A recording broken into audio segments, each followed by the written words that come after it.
ვისაუბროთ ქურუმის შესახებ, მის ენერგიაზე, მის ფუნქციაზე და თავად აი ამ ქურუმის არსთან დაკავშირებაზე, რაც თავისთავად უკვე იწვევს ამ არქეტიპის აქტივაციას. მოდი იმთავით ვთქვათ, რომ ბერძნულ ვერსიაში ჩვეულებრივი ბერძნული არქეტიპები ეს არის ფსიქოტიპები, როცა ჩვენ გვინდა იდენტიფიცირება არქეტიპული რომელიმე ღვთაებასთან, მაშინ ჩვენ ვიყენებთ ბერძნულ მასალას, მაგრამ როცა ჩვენ გვინდა აი ამ იდენტიფიცირების გარდა კიდევ აქტივაცია აი ამ კონკრეტული არქეტიპების და მის საუკეთესო გამოვლინებაში, ამ შემთხვევაში ჩვენ მივმართავთ სხვა ცივილიზაციების ღვთაებრივ მანიფესტაციებს და ეს განსაკუთრებით ძალიან ეფექტურია ამ მხრივ ეგვიპტური მასალა, მითოსური ნარატივები, მისი რიტუალები. მოკლედ, სადაც როგორც გვჭირდება, ხან ეგვიპტური გვჭირდება, ხან შუმერული გვჭირდება, ვედური გააჩნია, რომელ ენერგიასთან გვინდა მუშაობა, რომელ არქეტიპთან გვინდა მუშაობა და აი ამის მიხედვით უკვე შეირჩევა ის კონკრეტული ღვთაება, კონკრეტული ცივილიზაცია, სადაც უფრო სრულფასოვნად და მთელი თავისი ბრწყინვალებით და ენერგეტიკული მაქსიმუმით არის წარმოდგენილი ესა თუ ის არქეტიპი. დღეს ვსაუბრობთ ქურუმზე. და ქურუმი ეს ტაროს არკანების ქურუმი ქალი არის მეორე არკანი, თასით წარმოდგენილი, მისი ასტრალური სხეული მთვარე. თავისთავად ტაროში იმიტომ მოხვდა, რომ ეს არის უნივერსალური არქეტიპი, ის 22 უმაღლესი არკანი თავისთავად არის უმაღლესი არქეტიპები. მაგრამ მოდი ჩვენ დღეს ტაროზე არ ვსაუბრობთ, ჩვენ ვსაუბრობთ კონკრეტულად არქეტიპებზე. სამი რამ უნდა გვახსოვდეს, როდესაც ვსაუბრობთ ქურუმის ენერგიაზე, ქურუმის ფუნქციაზე და მისი ენერგიის აქტივაციაზე. უპირველესად, ვინ არის ქურუმი? ქურუმი ეს არის ჯადოქარი, ანუ გრძნეულის არქეტიპს დამატებული სიბრძნე, ინსტიტუცია, მსახურება, რელიგიური მსახურება, უძველესი კულტმსახურების ცენტრი. ამდენად ხშირად ვამბობ ხოლმე, რომ ქურუმი თუ კი ჯადოქარი, ანუ გრძნეული, ეს არის უმართავი ტრანსცენდენტული საკრალური თანხმოვნური ენერგია, უფრო მეტად ხთონური მიწისქვეშეთის, ხო? ქურუმი თავის თავში მოიცავს როგორც ხთონურ, ასევე ციურ ენერგიებს და ის არის მართული ენერგია თავად ქურუმის სიბრძნის მიერ, იმიტომ რომ აი ამ გრძნეულის, აი ამ ჯადოქრის ენერგიას, რომელიც არის სტიქიური, თანდაყოლილი, ჭირდება მართვა, რომელიც უკავშირდება სიბრძნეს. ეს სიბრძნე თავისთავად არის ასევე ქალური საწყისი, ისევე როგორც მაგიურობა, მთელი ეს ხთონურობა არის ქალური საწყისი. ამდენად ქალს ძალიან მარტივად შეუძლია მისივე ჯადოქრული, მაგიური ენერგიების მართვა იმ უზენაესი სიბრძნით, რომელიც არის მისივე საწყისი და ეს არაერთჯერ მithkoms, ეს არის მერე უკვე გნოსტიკური სოფია, ხო? სამი მიმართულებით ხდება ქურუმის ენერგიის, ქურუმის არქეტიპის აქტივაცია. პირველი ეს არის შინაგანი საკრალური ცეცხლის აღმოჩენა და გაღვივება. მეორე ეს არის სამყაროს ციურ და ხთონურ, ანუ სპირიტუალურ ცოდნებთან წვდომა. და მესამე ეს არის სექსუალური ენერგიის მართვა, იმიტომ რომ ჩვენ ვიცით, რომ ქურუმები ესენი არიან მეტასქესობრივ მდგომარეობაში გადასულები, მეტასექსუალურები, იმ არსით, რომ ისინი ქალწულებად რჩებიან მთელი თავისი ცხოვრება. ეხლა მე მინდა რომ აი სამივე ჩავშალო, სამივე მიმართულებაზე ვთქვა ორიოდე სიტყვა. თუ რას გულისხმობს შინაგანი ცეცხლის აღმოჩენა და გაღვივება ეს პირველი და მივყვეთ თანმიმდევრულად. ქურუმის ცეცხლი ეს არის არსებითი მისი ნიშანი და ქურუმი აი ამ ცეცხლით ეს არის კერიის ცეცხლი ერთის მხრივ ოჯახში, ხოლო გარეთ სამყაროში ეს არის სამყაროს ცენტრის ცეცხლი. ანუ სამყაროს შუაგული დედამიწის ბირთვში არსებული ცეცხლის მანიფესტაცია. ქურუმი არის აი ამ ცეცხლის შემნახველი. ჩვენ ქართველებს გვაქვს ესეთი შელოცვა, ცეცხლო ელოდე მელოდე დილამდე არ ჩაქრებოდე. და ყოველი ეს ნაცარს მიაყრიდნენ და დილამდე ეს ცეცხლი არ უნდა ჩამქრალიყო. ну ამას ახლა თავისი ისტორიული ზოგადად ცეცხლის შენახვას თავისი ისტორიული კონტექსტი აქვს, მაგრამ ყოველ ისტორიულ სოციალურ კონტექსტს აქვს ასევე რელიგიური კონტექსტი იმავდროულად. ეს უძველესი ტრადიციული საზოგადოებისთვის ამახასიათებელი ტენდენციაა, ჩვეულებრივად საკრალურის და პროფანულის ურთიერთ უკავშირი. ქურუმის ცეცხლი ეს არის მსხვერპლშეწირვის ცეცხლი.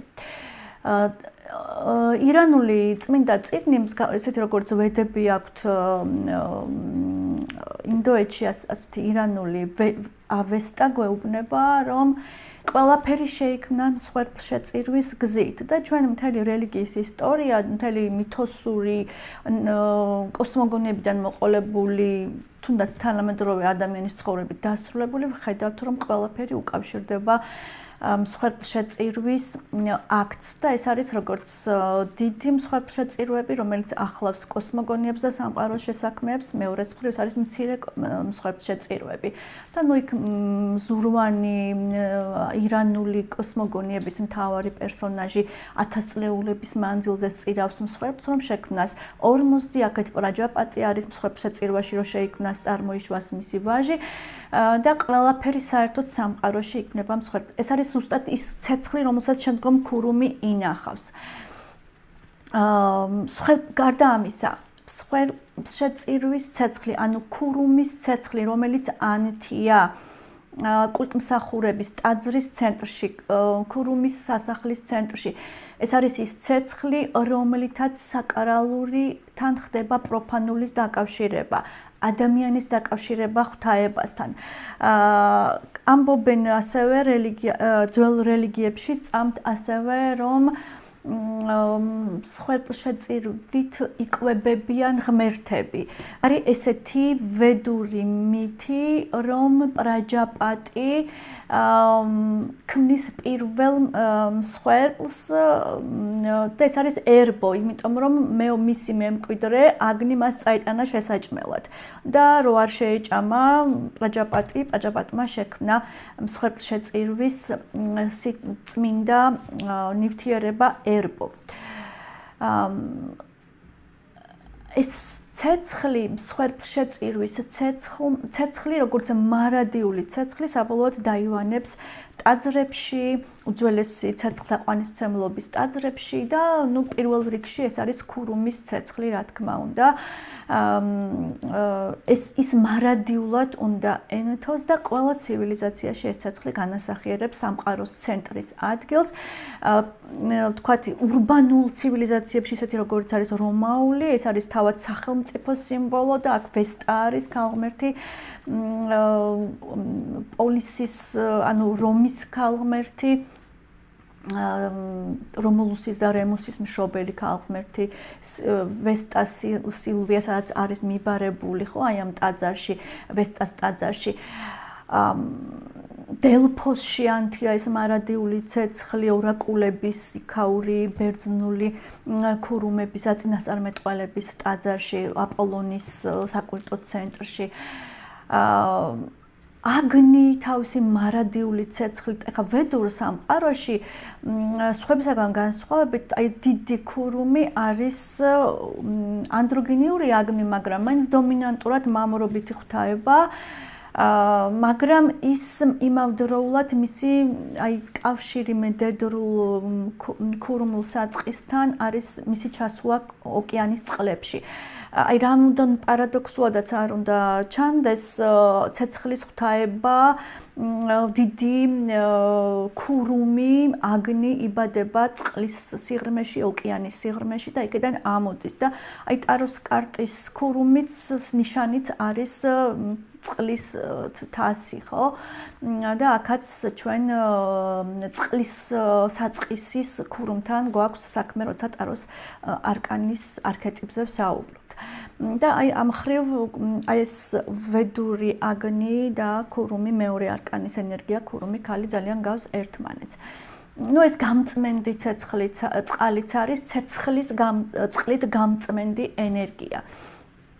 დავინაცვლოთ მეორე ასპექტზე, ეს არის უკვე ქურუმის ინსტიტუცია, თუ კი ესე შეიძლება ვთქვათ ინსტიტუცია უკვე, იმიტომ რომ თუ ეს ინსტიტუცია არ ახლავს, მაშინ ის ჯადოქარი და გრძნეულია. უბრალოდ ქურუმის ინსტიტუცია აუცილებლად მოითხოვს, ქურუმის არსი აუცილებლად მოითხოვს სამყაროსეულ სიბრძნესთან წვდომას და ეს სიბრძნე არის არა მხოლოდ ციური სიბრძნე, არამედ ეს არის იმავდროულად მიწისქვეშეთის ხთონური სიბრძნე. ამას მივაქციოთ ყურადღება, იმიტომ რომ აი ეს ასპექტი ორივე სიბრძნის წვდომა განსაკუთრებით წარმოჩნდა ეგვიპტურ მითოსურ სიუჟეტებში, რომელიც პირდაპირ უკავშირდება ქურუმის სახის სრულფასოვნად ფორმირებას. არსად ისე სრულფასოვნად ქურუმის სახე არ არის ფორმირებული როგორც ეგვიპტურ სამყაროში და ამაზე მე ხა ვისაუბრებ ცოტა ხანში. მაგრამ ჯერ მინდა გითხრათ ინანას შუმერული ქურუმი ქალის ის არის ალქიმიური ქალღმერთი, ეს არის ინანა იშთარი და თავისთავად ის თავისთავში ქურუმსაც მოიცავს და იმ ნაწილში ის საყვარლის არქეტიპია, მაგრამ უკვე ბოლო სტადიაზე უკვე ის არის თავის განვითარების ნამდვილ სრულფასოვან არსში, ის არის ალქიმიური ქალღმერთი, ქურუმი ქალია და ინანა ეს არის ურუქის მფარველი ურბანული ქურუმი და ნახეთ იმისათვის რომ მას ჰქონდეს წვდომა სამყაროსეულ ცოდნებთან, ყველა სიბრძნესთან, არქეტიპულ სურათხატებთან, არქეტიპულ სამყაროს საწყისებთან ის მიემართება წყლის ოკეანის და სიბრძნის ღმერთ ეას, იგივე შუმერული ენქის წიაღში, გადალახავს ძალიან დიდ დაბრკოლებებს, წყლის ურჩხულებს, ლახმუს და ლახამუს, ის ჩადის ოკეანის ფსკერზე, ეას სამეფოში, იქ მთელ მანევრირებებს ჩაატარებს, იმისათვის რომ მან შეძლოს გამოიტაცოს და მართლაც გამოიტაცებს სამყაროსეულ ცოდნებს, მეებს, არქეტიპებს და შუმერულად აი ამ არქეტიპებს, აი ამ საწყისებს ქვია მეები და გამოიტაცებს და მოდის ხომალდით და ჩამოტვირთავს აი ამ სიბრძნეს, აი ამ არქეტიპულ სურათხატებს, საგნებს, საკულტო თუ სოციალურ საგნებს ჩამოტვირთავს ქალაქ ურუქში. ამდენად ინანა გვევლინება ქალაქ ურუქის ქურუმად და ის აქ ძალიან ეს არსებითია ქურუმისთვის, რომ მას სამყაროს ყველა საწყისთან ჰქონდეს წვდომა. ეს სწორედ ეს სიბრძნე აბალანსებს მართავს ქურუმის თანდაყოლილ გრძნეულებას და ჯადოქრულ, ანუ მაგიურ ენერგიას, რომელიც უმართავი არის ძალიან საშიში და თავისთავად არაჯანსაღი, ხო? ინანას მოტანილი ენერგიები, მეები არის მართალია არის წყლის ქვემოთ, მაგრამ ის არის სამყაროსეული ყველა სიბრძნე, როგორც ციური, ასევე მიწიერი. წყალი ამ შემთხვევაში შეიძლება ითქვას, რომ ამთლიანებს, როგორც აგნის შემთხვევაში, ამთლიანებს ოკეანის სიღრმე, ციურ და მიწის ენერგიებს. მედიას შემთხვევაში, ქართული მითოსის შემთხვევაში, ეს ქართული არ არის ჩვენ წყაროებში მედიაზე არაფერი ვიცით. მედია არის ოქროსაწმისის მფლობელი, მედიას აბსოლუტურად იდენტიფიცირებულია ოქროსაწმისთან, ისინი გაუმიჯნავი არის, სადაც არის მედია, იქ არის ოქროსაწმისი, სადაც მიდის ოქროსაწმისი, იქ მიდის მედია. ხო, მედიაზე ახლა მე არ ვისაუბრებ, ეს ძალიან ღრმა და იმდენად ფართო თემაა, რომ ამას ცალკე ლექცია უნდა მიეძღვნას. უბრალოდ აქ მინდოდა მეთქვა, რომ მედიაც შემთხვევაშიც ეს არის ქურუმული სიბრძნე. მედია არ არის უბრალოდ ჯადოქარი, მედია არის ქურუმი ქალი, იმიტომ რომ ის ფლობს ენერგიებთან ერთად უზენაეს სიბრძნეს და ეს სიბრძნე კონცენტრირებულია, გამოხატულია, მანიფესტირებულია ოქროს საწმისის სახით. რაც შეეხება ეგვიპტურ სამყაროს, ეგვიპტურ სამყაროში ჩვენ გვყავს ქურუმი ქალი, ისისის და სეთის ცოლი, ნეფტიდა, თუმცა მაინც აქ ცოტა ტყუპი ფაქტორი შემოდის და ნეფტიდა მაინც მარტო არ არის თავის ქურუმობაში, ისიდა არის ერთის მხრივ ცნობილი როგორც ჯადოქარი და ქურუმი, ის არის ერთადერთი ჯადოქარი ქალღმერთი, რომელმაც თავად დიდ ღმერთ რას მისი ყველაზე დიდი საიდუმლო სახელი წაართვა, ათქმევინა და ცნობილია ისისი თავისი ჯადოქრობით, მაგრამ ის ცალკე არ არის აი ამ მაგიურ ნაწილში, აი ამ ქურუმულ ნაწილში, მის გვერდით არის მისი ტყუპისცალი და ნეფტიდა. ისისი არის ოსირისის ცოლი, ნეფტიდა არის სეთის ცოლი.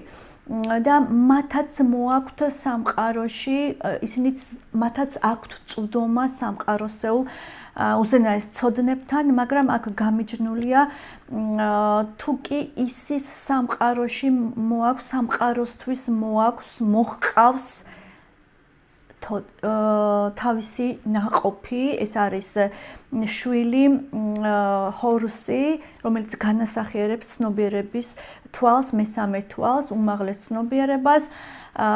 ამისგან განსხვავებით, ნეფტიდას სამყაროსთვის მოჰყავს ასევე მისი შვილი ანუბისი, ანუ ხთონური მიწისქვეშეთის ცოდნები. ანუ ეს ორი და ერთად ქმნის ორი ღვთაებრივი და ერთ მთლიანობას წარმოშობს ციურ მაღალ ცნობიერს, ხოლო ნეფტიდა მაგიურ, ხთონურ, სპირიტუალურ, რომელსაც ანუბისი განასახიერებს. ჰორუსი, ისისის შვილი და ანუბისი ნეფტიდას შვილი. ჰორის მამა ოსირისია, დაგლეჯილი, დანაწევრებული ღმერთი. და იმისათვის რომ გაჩნდეს უმაღლესი ცნობიერება, ანუ ციური ცოდნები, უმაღლესი ცოდნები, ამისათვის აუცილებელია ისისის სექსუალური დაკავშირება ოსირისთან. ხოლო იმისათვის რომ გაჩნდეს მიწისქვეშეთის ცოდნები, ისევ აუცილებელია დაკავშირება ოსირისთან, მაგრამ განსხვავება ის არის და მართლაც ნეფტიდა, რომელიც არის სეთის ცოლი, საიდუმლოდ ის მიიღებს ისისის მაქციურად მიიღებს ისისის სახეს ტრანსმეტამორფოზულად და ის შეეუღლება ოსირის ჯერ კიდევ ჰორის დაბადებამდე, ჯერ კიდევ ოსირისის დაგლეჯამდე, დანაწევრებამდე მიაქციეთ ყურადღება, ამას ძალიან დიდი მნიშვნელობა აქვს. ანუ ნეფტიდა ოსირისს ეუღლება ჯერ კიდევ ოსირისის დანაწევრებამდე. და ის წარმოშობს ღმერთს, ბადებს ოსირისისაგან ღმერთს ანუბისს. ანუ ანუბისი არის მაგი და მიწისქვეშეთის დაბალი მაგიური ცოდნების და ცნობიერების გამოხატულება, მაგრამ იმისათვის, რომ ოსირისისაგან გაჩნდეს უმაღლესი ცნობიერება, ჯერ ის უნდა დაიგლიჯოს, დანაწევრდეს და მხოლოდ მას შემდეგ მას და ისის უკვე უჩნდებათ უმაღლესი ცნობიერების გამომხატველი ჰორუსი თავისი თვალით, ცნობილი თვალით, ხო? აი ესე ლაგდება ძალიან ზუსტად კონფიგურაციულად ეგვიპტურ ცივილიზაციაში, ეგვიპტურ რელიგიაში ისისის და ნეფტიდას მიმართება ოსირისთან. რა თქმა უნდა, პირდაპირ ნეფტიდას თავისი მეუღლისგან უდაბნოს და ბოროტების ღმერთის სექტისაგან ვერ გაუჩნდებოდა ისეთი არსება, როგორიც არის დიდი მაგი ანუბისი. ეხლა მესამე ასპექტზე გადავიდეთ ქურუმის, ეს არის სექსუალური ენერგიის მართვა. ეს ძალიან მნიშვნელოვანი მომენტია. ჩვეულებრივ ქურუმები უნდა იყვნენ ქალწულები. და მართლაც რომაული ვესტა, ბერძნული ჰესტია არიან ქალწულები. და შეიძლება ვთქვათ, რომ ისისიც და ნეფტიდაც შეგვიძლია მოვიაზროთ ჩვენ როგორც ქალწული ღვთაებები, მათი კავშირი ოსირისთან არის ერთჯერადი და მათ აღარასოდეს არავისთან, არც ერთ სხვა ღმერთთან და არც თავად ოსირისთან აღარ ჰქონიათ რაიმე სექსუალური მიმართება. ანუ მათი ერთჯერადი კავშირი და ამას ღვთაებრივად ქვია უმანკო ჩასახება ღმერთისაგან, ისევე როგორც თქვათ ვესტას რაეს სილვიას, რომელიც არის ვესტას ქურუმი, რომულუსი და რემუსი ჩაუსახა უმანკოდ ანუ სულიერად ჩაუსახა ომის და ნაყოფიერების რომაულმა ღმერთმა მარსმა, იგივე ბერძნულმა არესმა, იქაც ეს ერთჯერადი კონტაქტი არის, კავშირი, ეს არის საკრალური კავშირი, რომელიც კონკრეტულად ემსახურება ერთადერთ ნაყოფის მიღებას, ცნობიერების კონკრეტული მანიფესტაციების, არქეტიპული მანიფესტაციების წარმოშობას, ისეთი როგორც არის ანუბისი და ჰორუსი, ხო? იქ კი რომულუსი და რემუსი, რომლებიც რომის დამაარსებლები არიან, არო მთელი უზარმაზარი პოლისის და იქ ისინი რომულუსი და რემუსი განასახიერებს თავად რომაულ სულს და ამიტომ რომში ძალიან ყველაზე დიდი საკულტო მნიშვნელობის იყო ვესტას საერთოდ კულტმსახურება. ეგვიპტეს რო დავუბრუნდეთ და მთლიანი კონტექსტი რო შევაფასოთ, ქურუმების ვალდებულება არის თავიდან ბოლომდე დარჩნენ ქალწულები.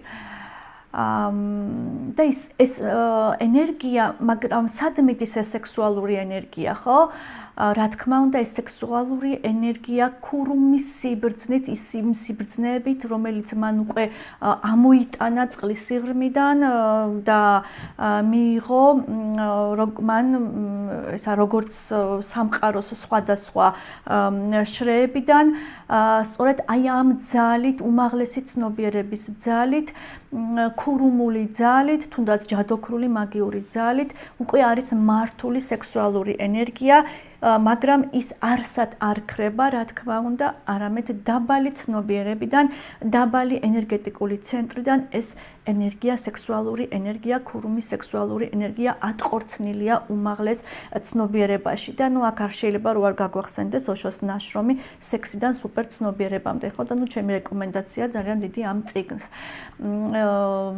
თუ როგორ გარდაიქმნება სექსუალური ენერგია, რომელიც არის ყოვლის წარმომშობი ენერგია და დიდი ღმერთებით სამყაროს ქმნიან, სწორედ აი ამ საკუთარი სექსუალური ენერგიით, როგორ გარდაიქმნება ეს სექსუალური ენერგია, როცა გადაიტყორცნება უმაღლეს ცნობიერებაში და დაბალი ჩაკრდან, დაბალი ენერგეტიკული ცენტრიდან, როცა ის იღებს, ტრანსფორმირდება, გადადის უმაღლეს ცნობიერებაში, ის ტრანსფორმირდება და გადაიქცევა კრეაციების და უმაღლესი გაცნობიერებების წყაროთ. სწორედ ყველაფერი, რაც იქმნება სამყაროში, დიადი, ძლიერი, მარადიული, ეს იქმნება იმ სექსუალური ენერგიით, რომელიც უმაღლეს ცნობიერებაშია გადატყორცნილი. დაბალი ცნობიერების სექსუალური ენერგიით არაფერი არ იქნება განსაკუთრებული, ის მხოლოდ ემსახურება კაცობრიობის უწყვეტობას, მარადიულობას, მაგრამ ყველაფერი, რაც არის მაღალღირებულებითი, მაღალცნობიერითი, ეს იქნება იმავე სექსუალური ენერგიით, მხოლოდ როდესაც ის ტრანსფორმაციას გაივლის უკვე უმაღლეს ცნობიერებაში აიტყორცნება. აი სწორედ ქურუმის სექსუალური ენერგია დგას აი ამ მომენტზე, ამ ასპექტზე, ქურუმის ენერგია, სექსუალური ენერგია ამ გზით, აი ამ მექანიზმით არის სწორედ მართული და ამ გზით გვევლინებიან ჩვენ ისინი სიცოცხლის ბოლომდე ქალწულებად. ახლა შეგვიძლია გადმოვინაცვლოთ ქართულ მითოლოგიურ სამყაროში, ანდრეზულ სამყაროში. აქ იკვეთება საინტერესო რამ, ძირითადად ეს ინსტიტუცია შემორჩა, ქადაგის ინსტიტუცია, ქურუმქალთა ინსტიტუცია, არის ძალიან კარგად შემორჩენილი ფშავ-ხევსურეთში, თუშეთში, მთიულეთ გუდამაყრ, სადაც საერთოდ არსებობდა ეს ქადაგის ინსტიტუტი და როგორც ჩანს აი ამ მასალებიდან და ეს მასალები არის უხვად ქადაგები, ანუ ქურუმები თავისი დედრული საწყისით ქალები იყვნენ, ხოლო მამაკაცები იყვნენ მსახურები. ხუცესის ინსტიტუცია და ხევისბერის ინსტიტუცია ეკუთვნოდა მამაკაცს, მაგრამ ქადაგის ინსტიტუცია ეკუთვნოდა ქალს. პირველი ქადაგები ხევსურეთში ეს იყო მინანი, ხოლო ფშავში სანათა. ეს ორი ქალი ითვლება ფშავსა და ხევსურეთში პირველ ქურუმქალებად. მათი სახელები გვხვდება ანდრეზებში, მათ დაუდეს სათავე საერთოდ აი ამ რელიგიურ კულტმსახურებას აღმოსავლეთ საქართველოს მთიანეთში.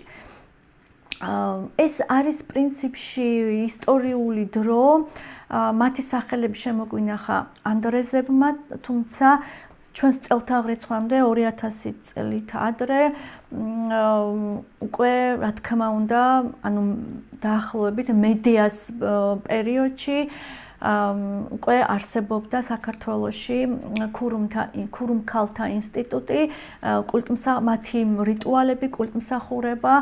ჩვენ ბევრი არაფერი ვიცით მათ შესახებ, თუმცა აღმოჩენილმა ბორჯომის რაიონში აღმოჩენილმა მზის დისკოებმა და იქ ადგილობრივმა აი ამ ადგილს ქვია მზეთამზე და პირობითად ჩვენ აი ამ ქურუმქალს ვარქმევთ მზეთამზე, პირობითად ვარქმევ.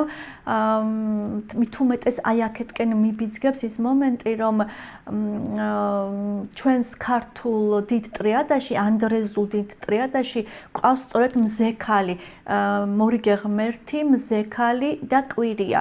და ეს მზექალი შეიძლება იყოს სწორედ ის ღვთაება, ქართული ქალღმერთი, მზიური ქალღმერთი, რომელიც ასრულებდა ქურუმი ღვთაების ფუნქციას. და ნუ ეს სახელი მერე უკვე შეიძლება გადმოსულიყო ქურუმ ქალებზეც, ხო?